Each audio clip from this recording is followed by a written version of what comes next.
प्रेरणा अब निशा को बोले भी तो क्या बोले, कपड़े तो उसे धोने ही थे। वो मुंह बनाकर कपड़े धोने के लिए बैठ जाती है और मन में बड़बड़ाने लगती है, पता नहीं मैं क्या सोचकर यहाँ पर आ गई। कोई फैसिलिटी नहीं यहाँ पर, ना पानी गर्म करने के लिए गीजर है, ना सोने के लिए एसी, ना खाना बनाने के लिए गैस, और कपड़े भी हाथ से धोने पड़ रहे हैं। बाकी सब तो छोड़ो, यहाँ पर एक वॉशरूम तक नहीं है। अरे क्या अपने आप से बातें कर रही हो, क्या हो गया है तुम्हें? अरे होना क्या है, दिमाग खराब हो गया है मेरा। कैसे घर वाले तुम्हारे, कपड़े धोने के लिए घर में एक वॉशिंग मशीन नहीं, परेशान हो गई हूं मैं यहाँ पर। अरे बेटा कपड़े धोने लग गई क्या? क्यों, नहीं धोने थे क्या माँ जी? अरे नहीं नहीं बेटा, क्यों नहीं धोने थे, बिल्कुल धोने थे। कल जब कपड़े धोएगी ना तो मुझे बता दियो, मुझे भी अपनी साड़ी धुलवानी है। बस इसी की तो कमी थी। कुछ कहा क्या बहू तूने? नहीं तो कुछ नहीं। अच्छा बेटा, अब जब ये सारे कपड़े धुल जाएंगे ना तो मेरे साथ चलना, भैंसों के कमरे की सफाई करके आनी है और गोबर भी उठाना है। क्या? देखो मम्मी जी, बाकी सब काम तो मैं फिर भी कर लूंगी, लेकिन ये गोबर वगैरह उठाने का काम मुझसे नहीं होगा। अरे कुछ नहीं होता, तू बस मेरे साथ चलियो। अरे लेकिन लेकिन वैकिन कुछ नहीं, मेरे साथ चलेगी नहीं तो सीखेगी कैसे हैं? अब जैसे ही प्रेरणा कपड़े धोकर फ्री होती है, वैसे ही उसकी सास उसे अपने साथ भैंसों के पास ले जाती है, जहाँ पूरी जगह में भैंसों का गोबर ही गोबर फैला हुआ था। उसकी सुगंध से प्रेरणा का मन उल्टी जैसा हो जाता है। मम्मी जी कितनी गंदी बदबू है ये, छी छी छी, ये कहाँ ले आई आप मुझे? अरे कुछ गंदी बंदी बदबू नहीं है, मुंह पर चुन्नी बांध ले और मेरे साथ गोबर उठाने में लग जा। गोबर के उपले बनाने हैं और ये सारी जगह साफ करके घर चलना है। अपनी सास की इतना कहने पर प्रेरणा अपने मुंह पर चुन्नी बांध लेती है, लेकिन उसके बाद भी वहां की बदबू से उसका सर चकराने लगता है और 2 मिनट बाद उसे भयंकर उल्टी हो ही जाती है। हे भगवान, तूने तो सचमुच उल्टी कर दी। रहने दे तू, ये सब तुझसे ना हो पाएगा। चल घर ही चलते हैं, वरना यहाँ पर बेहोश हो गई तो तुझे घर पर लेकर जाना भी भारी हो जाएगा। सुमित्रा प्रेरणा को घर पर लेकर आती है। तब तक निशा ने सबके लिए खाना बना दिया था। अब निशा ने खाना बनाया तो बर्तन धोने की ड्यूटी प्रेरणा पर आ जाती है। कोई बात नहीं भाभी, आपकी तबीयत मुझे ठीक नहीं लग रही, एक काम करती हूँ, सारे बर्तन मैं धो लेती हूँ, आप आराम करो। अरे नहीं निशा, अब मैं ठीक हूँ, बस सर में ना थोड़ा दर्द हो गया था, मैं बर्तन धो लूँगी, तुम आराम करो। अच्छा एक काम करते हैं, आज हम दोनों साथ में मिलकर बर्तन धो लेते हैं, इसी बहाने थोड़े गप्पे भी लड़ा लेंगे। अब धीरे धीरे कहीं ना कहीं प्रेरणा भी उनके साथ घुल मिल रही थी, लेकिन एक बात जो उसे बिल्कुल पसंद नहीं आ रही थी वो थी कि गांव के घर में टॉयलेट नहीं था। दूसरे दिन सुबह निशा उसे जल्दी उठा देती है। अरे जल्दी चलो भाभी, वरना सूरज निकल जाएगा। प्रेरणा देखती है कि उनके साथ साथ मोहल्ले की सभी औरतें भी सुबह सुबह खेतों में जा रही है। उसे ये बात कुछ अजीब लगती है। तभी वहां से आते समय वो निशा से कहती है, एक बात पूछूं निशा? बोलिए ना भाभी। तुम्हें ऐसे खेतों में जाने में अजीब नहीं लगता? मतलब शहरों में तो हम सबके घरों में टॉयलेट होता है, लेकिन यहाँ पर किसी के भी घर में टॉयलेट नहीं है। औरतों को कितनी प्रॉब्लम होती होगी, और अगर किसी को दिन में जाना हो तो जा भी नहीं सकता। साफ सफाई की भी कितनी प्रॉब्लम है, किसी को इन्फेक्शन भी हो सकता है। अब क्या बताए दीदी, दिक्कत तो होती है, लेकिन घर में अब टॉयलेट नहीं है तो क्या कर सकते हैं? अरे बिल्कुल कर सकते हैं, सब अपने अपने घरों में टॉयलेट बनवा सकते हैं। दीदी घर में क्या बनना है क्या नहीं बनना, इन सब का फैसला तो हमारे घर के आदमी लेते हैं। घर में टॉयलेट नहीं बनवाया तो हम क्या ही कह सकते हैं। अगर उन्होंने घर बनवाते टाइम टॉयलेट नहीं बनवाया तो आप उन्हें अब तो कह सकती हो ना कि आपको घर में टॉयलेट की ज़रूरत है।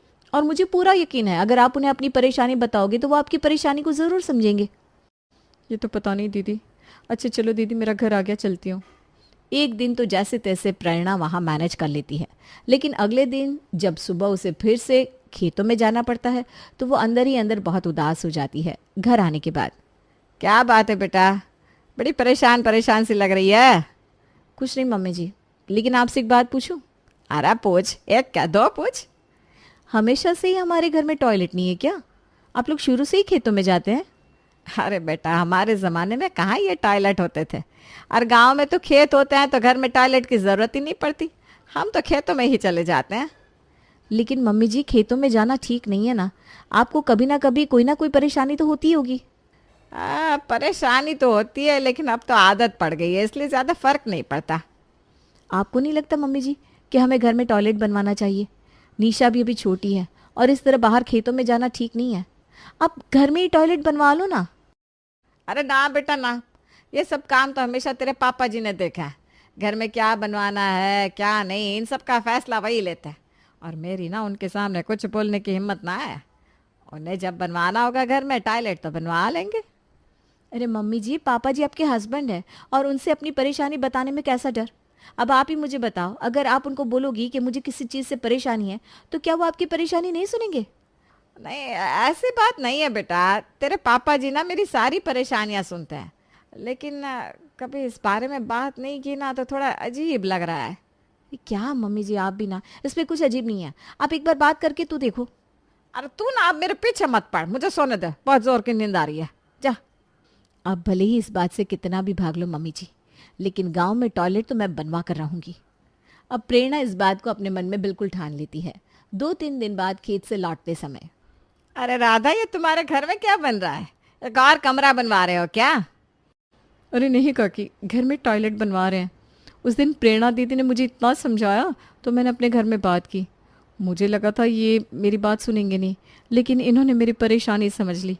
बस देर थी तो इनसे बात करने की। आपका बहुत बहुत धन्यवाद प्रेरणा दीदी। आपकी वजह से मेरी ज़िंदगी की बहुत बड़ी मुसीबत हल हो गई। अब ना रोज़ रोज़ मुझे खेतों में नहीं जाना पड़ेगा। ये तो बहुत अच्छी बात है। बस जिस तरह आपके घर में टॉयलेट बन रहा है ना, उसी तरह सभी गांव वालों के घर में अगर टॉयलेट बन जाए तो कितना अच्छा हो जाए। राधा वहाँ से अपने घर चली जाती है। प्रेरणा अपनी सास और ननद के साथ अपने घर आ जाती है। तब उसकी सासू माँ कहती है, मुझे लगा नहीं था कि राधा के घर वाले घर में टॉयलेट बनवा देंगे, लेकिन उन्होंने तो राधा के लिए टॉयलेट बनवा दिया। मम्मी जी, एक बार आप भी पापा जी से बात करोगे ना तो वो भी घर में टॉयलेट बनवा देंगे। और मैं चाहती हूँ कि मेरे जाने से पहले घर में टॉयलेट बन जाए। मैं कुछ दिन ही आपके साथ बाहर गई हूँ, लेकिन वहाँ इतना अजीब लगता है कि मैं बता नहीं सकती। इसलिए ज़्यादातर तो मैं रेलवे स्टेशन पर जाकर वहाँ का ही वॉशरूम यूज़ करती हूँ। आप प्लीज़ एक बार पापा जी से बात तो करो। प्रेरणा के बार बार समझाने पर और ये देखने के बाद कि पड़ोस के लोग भी अपने घर में टॉयलेट बनवा रहे हैं, प्रेरणा की सास भी अपने पति से बात करती है और उनकी बात सुनने के बाद वो उनकी परेशानी समझते हैं और अगले ही दिन घर में टॉयलेट बनने का काम शुरू भी हो जाता है। अच्छा मम्मी जी, हम चलते हैं, लेकिन चिंटू की अगली छुट्टियों में पक्का गाँव आऊँगी। बेटा, समझ में नहीं आ रहा किन शब्दों में तेरा धन्यवाद करूं।